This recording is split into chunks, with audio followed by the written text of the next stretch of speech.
Hey folks, so finally the greenhouse is in working order, even better than last year. Because last year we had the white plastic on top. This year we are fortunate enough to have the clear plastic corrugated roofing. What a difference it's going to make. But anyways, I'm taking this opportunity today to get a lot of my seeds started. I had only started a few herbs, and I would say that that was back just a little bit over a couple of weeks ago. So I was not necessarily planting at the right time. See, the moon phases actually have a lot more benefit than you would think if you use them. So let me show you what I mean. Just give me a second.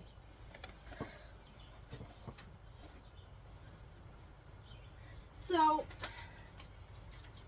here we go. I'll show you. I don't even know if you'll be able to see a lot of these. Like I said, I started these a couple weeks ago, 2.5, 3 weeks ago, I'd say. And as you see, they're little tiny, just pop in. And most of these, when I did it by moon phase last year, popped within a week and a half, and we're at this stage. So this is my time. I got some spearmint that just have a couple little ones just popping up. There's a whole bunch I got that haven't popped yet at all. So anyways, today is the new moon. And I thought that it would be great to compare how long it takes for seedlings to grow when using the moon phases for your benefit. Okay, so today I will plant the rest of my veggies. It's probably a good thing that I didn't get them planted earlier, because we had a big frost and a deep freeze really there, followed by a frost again. And a lot of people lost some stuff. I hadn't planted most of my stuff, so I was able to, take the little bit that I had and put it in this little nursery cabinet that we made, and they were fine. But there's so much to start today. And so we're going to do this according to moon phases. Today is the new moon. The new moon, okay, actually is the best days for planting your seeds, okay? Now, the reason for this is science, okay? The pull from the moon, okay, brings water to the surface of the soil. That encourages your seeds to swell. It encourages your roots to extend and for leaves to grow. So today is an amazing day to get those seeds started. I almost forgot, actually. I really wanted to show you something pretty cool. So, Burpee, I got these at Tractor Supply, and they are a little pricey, but they last, okay? I got these 3 years ago, and I've used them. They're amazing. It's by Burpee, and they're reusable seed starting pods. It's so convenient, because once your seedlings are in there, rooted good and ready to come out, look at this. I'm telling you, it saves you so much aggravation. It's amazing. They're nice and thick, pliable, all right? And they come with this little reservoir here so that you don't disturb your seeds while they're germinating, all right? You can just take and mix up your soil, add a little bit of water to the soil, then fill up your seed pods, right? And then plant your seeds, a little bit more, soil on top if you're just scattering them on the top for some seeds. And Then you've already got the water in your soil. Instead of disturbing them, you add water to the bottom. Sits there perfectly. So I've been at this most of the day, and I actually ran out of my little mix here. So I thought I'd show you what I do. So because an organic seed starting mix is rather pricey, I also have, let's see if I can get it here. Well, this big old bag, okay, of raised bed and potting mix, organic raised bed and potting mix.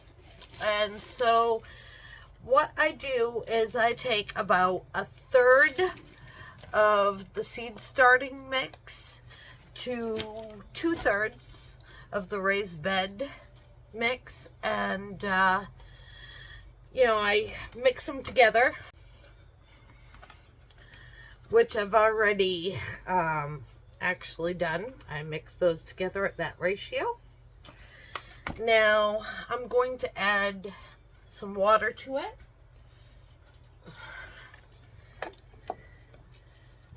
You don't want it sopping wet, but you want it wet enough so that your seedlings don't need to be, you know, disturbed by watering them from the top right away.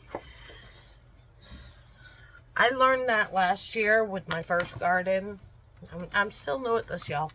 I learned this last year with my first garden, that that doesn't work too well, and then they tend to flood over and into other rows if you're using large containers. So basically, I'm learning as I go, folks. So, you know, there's definite improvements this year. So anyways, this is about the consistency, what you want to look for. You know, you could make a little, but you still want it to come out. You want it to have enough moisture to go in there and make your hands look like this. So anyways, I didn't think about how I'm going to shut this camera off.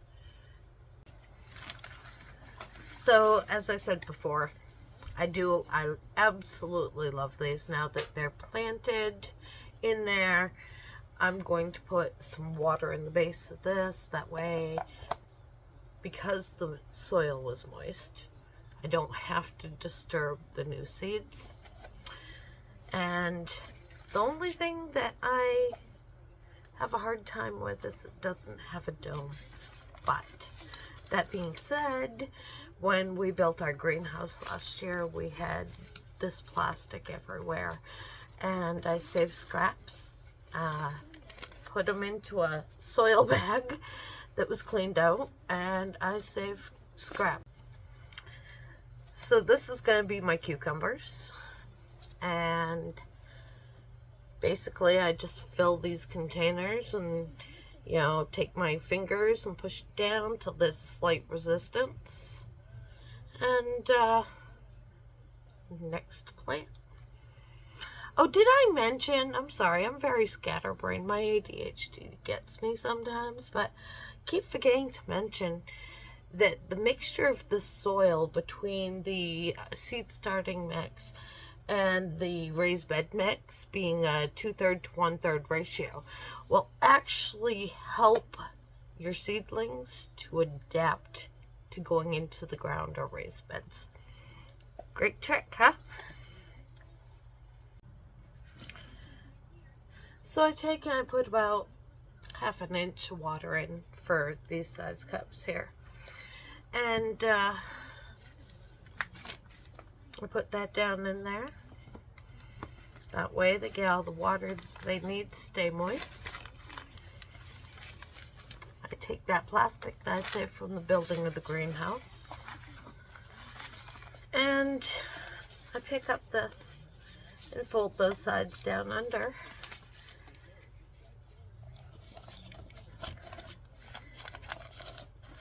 Put it all in there. It makes the perfect little dome. Protects them. Keeps them moist. Gives them warmth. And sometimes you just gotta be adaptable. 4 packs saved from previous years. An old who knows what laying around. And some water down in there. I had another piece of that plastic that I saved from last year. Put that down. I've got these little things to secure it. There's my dome. So, this is the end result. I also labeled inside just in case I take them out and forgot. But, I mean, it really can be quite simple. And it doesn't have to be expensive to get blooms on a budget. Just a few little tips and tricks. As Arthur Ashe once said, start where you are. Use what you have. Do what you can. Have a great day, folks.